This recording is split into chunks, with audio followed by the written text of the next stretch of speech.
morning, everyone. Does anyone recognize this? Now, for some of you who are maybe under the age of 30, you might have to look this up. You might find this kind of phone in a museum, but it is, in fact, a telephone. And those of you who remember it, remember how heavy the receiver was? And do you remember how satisfactory it was to slam it down? Do you remember it? Oh, it just felt so good. I mean, it's just, look, it's not quite the same thing, is it? I mean, how do you angrily hang up on a smartphone? It's not the same. It's not the same. You know, the last time I encountered a slammed phone was about 10 years ago. It was a phone message left on the answering box, what have you call those things we used to use? And answering machine, thank you. And it was at my last parish. Now, we are in the middle of our annual preaching series on giving. Some of you know that.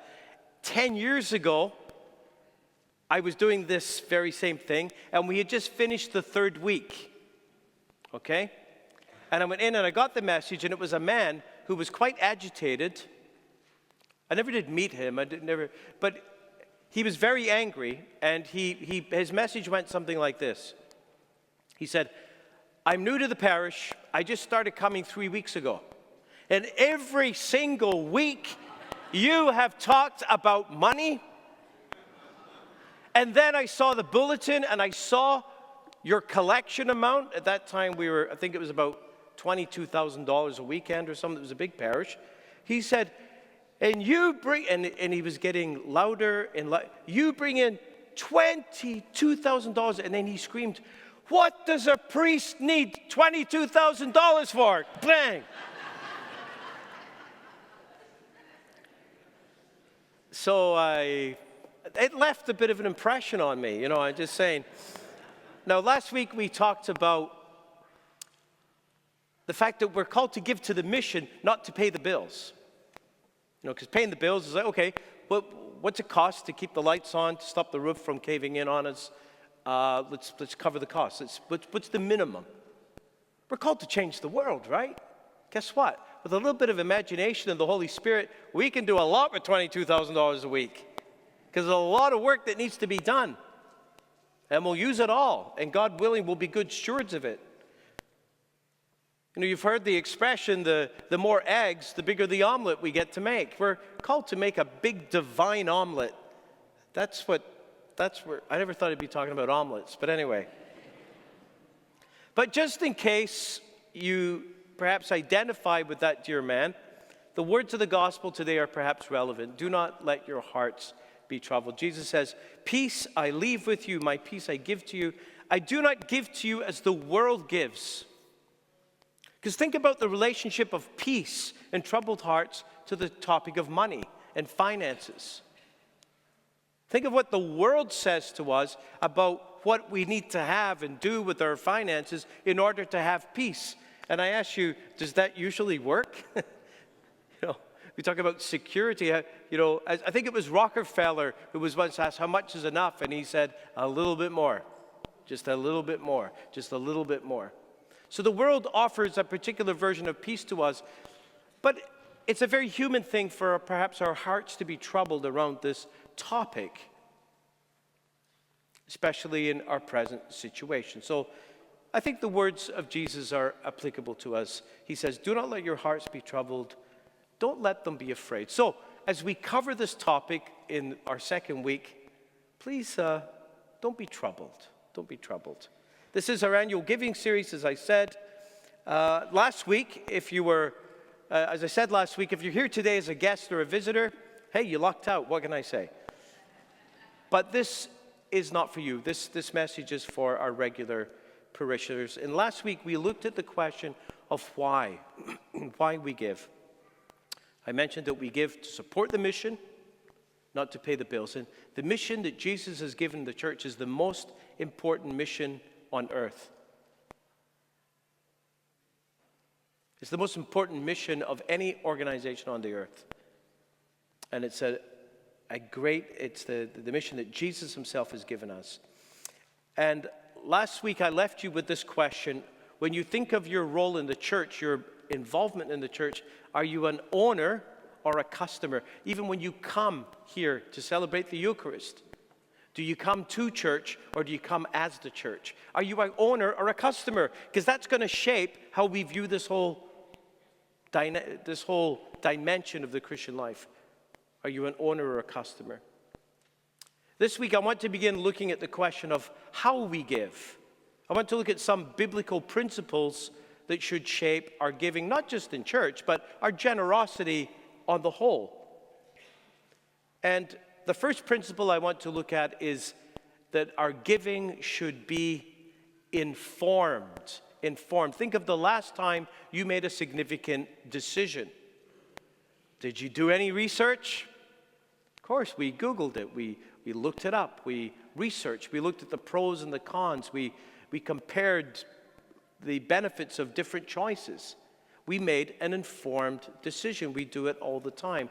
And I believe that our decisions around giving and discerning how God is calling us to support the mission of the church should be informed. That's why every year we create an annual report.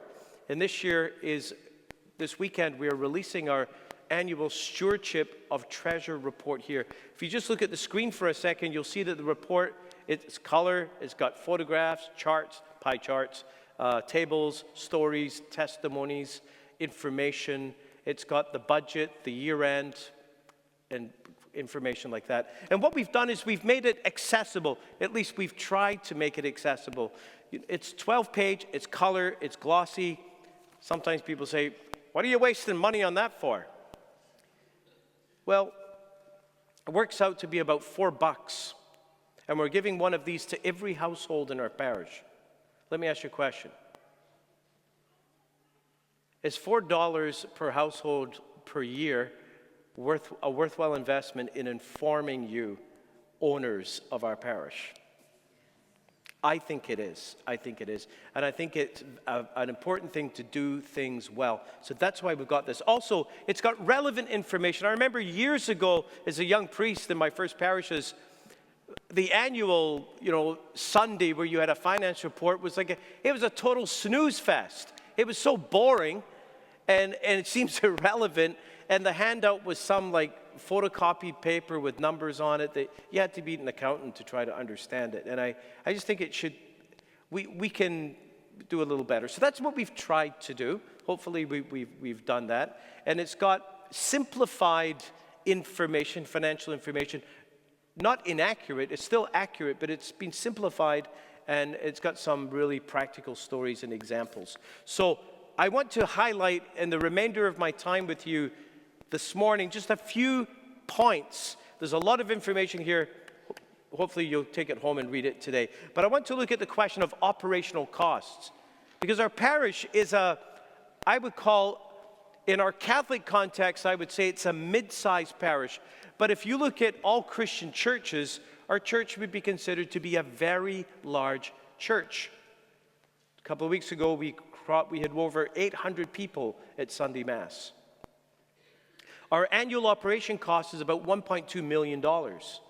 We exist in 2 locations. We used to be 4 locations. There's a lot of activities. There's a lot of things going on in our parish. And, well, as they say, there's good news and there's bad news in the question of operational costs. It reminds me of the guy that went to the doctor, and the doctor said, I've got good news and bad news, got you the results of your report back. And the guy says, well, doctor, give me the good news first. He said, okay. He said, you've got a week to live. He said, what? That's the good news? He said, yep. He said, well, what's the bad news? He said, I should have told you last week. Now, you've heard that one before. That's an old one. But there's good news and there's bad news. So here's the good news. The good news is that for the first time in the history of our parish, remember, our parish was founded in 2020, just 5 years ago, when the 4 churches were effectively ceased to exist, and one new parish of Our Lady of Guadalupe came into existence. For the first time in all of those years, we finished the year drum roll, in the black. In the black. Woo. It's okay. Yeah. It is significant, if perhaps some more symbolic, because for many years when we merged our parishes together, there was lack of information and different accounting systems and confusion and no clarity about the costs and a constantly changing reality with dealing with buildings that were falling apart. You know that in 2022, we were spending $1,000 a day on basic maintenance and upkeep of the 14 buildings that we were holding. And then since that time, we've been able to shut down many of those buildings, sell them, and instead of spending $1,000 a day, we're now making about $600 a day, which goes to support the mission of the parish. So there have been changes, but there's more good news in that our Sunday giving has actually gone up. It's gone up 24% since 2021. Between 21 and 24, 23%. And so it's gone up about 7.4% a year, staying ahead of inflation, because inflation impacts the church as well. So that's a good sign. That's a healthy sign. We need to keep on going. Okay, so that's the good news. You're thinking, what's the bad news, right? Well, the bad news is that our Sunday collection only represents about 50% of our total income. So we've had to be very creative in order to raise our income to cover our expenses and to do some of the things we're trying to do. You see, we try to invest in the life of our parish, to give it a kickstart, to get it moving. And part of that means that we've got staff. Many of you know that we have 10 staff, and I want to just quickly describe how we cover those costs. With 10 staff, 3 of them are volunteer staff, and they do incredible work. One of them is Deacon David, who serve with a really high level of commitment, without cost. That's incredible. So 3 staff are volunteer. 2 staff members are funded by an outside organization that I work with. That brings us down to 5. 2 of the remaining 5, we funded their salary with the interest we got from selling our buildings, which is great, right? But if we didn't have that interest, we'd be 3 staff members. And I think if we were only 3 staff members, very quickly we'd probably end up with everyone quitting, because that just wouldn't work. So we have a gap. Has anyone ever ridden the tube in London? Who's been on the tube? You get the message, mind the gap, mind the gap. We have a gap that we need to be mindful of, and that gap is between the staffing level that we need to have as a parish to go forward in this post-Christian culture and our resources. We need to close the gap, because over the next couple of years, as we invest in our infrastructure, because we have a project to renew our building, the money that's generating that interest is going to be used up over the next 2, 3, 4 years. So we've got a period of 4 years, we've got to close the gap. And we're not far off. Here's the good news, we're not far off. So here's the thing, keep calm and mind the gap. Let's keep the British theme here. We've got a gap, but we're on track. We need to continue to raise giving levels, but we also need to continue to raise up leaders. You see, we cannot afford to be a parish that pays staff members to do ministry. We need staff members, but we need staff members to support our parishioners doing ministry. People say, I've often said, why do you have these staff? Why not just have a bunch of volunteers? Yes, that's the goal. But volunteers need to be supported, need to be managed. The more active a church is, the more staff you need. See, here's the difference between a church and a business. When a business grows, the income grows. And you can use some of that income to grow your infrastructure. But when a church grows, the amount of work grows, but your income doesn't necessarily go up, at least for the first number of years. And so that's part of the challenge because we are a growing church. Okay. Let me just conclude by looking at a few other dimensions of this report. The report talks about our future. And there's two main focal points. One is the renovation project of this location. That work is ongoing. And there's an update about that in this report.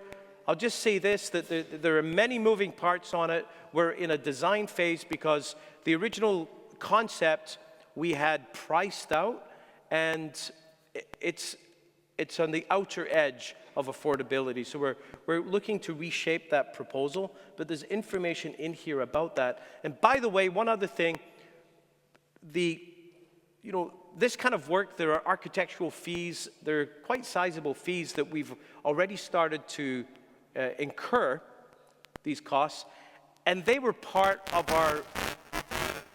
we had to put them into our accounting for last year. So the fact that we finished in the black is even more exciting because it was a big chunk of money was towards the future project. So that's that project. The goal ultimately is to cover almost most of this cost of this with the sale of property and land that we have.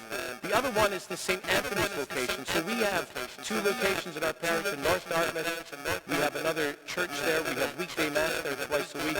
We have a food bank. We have emergency home. We have emergency home shelters. We have a house for recovering. We have a paddock. We have a partnership with Souls Harbor Rescue Mission.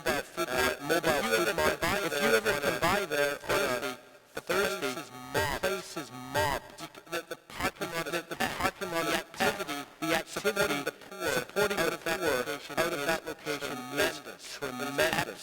It is absolutely amazing, and we want to continue to grow that. However, it doesn't have a long-term viability because the buildings are old. So as responsible stewards, we're saying, what is God calling us to do long-term for this? Last year, we received a sizable grant from the federal government to do a feasibility study on that property for an affordable housing project.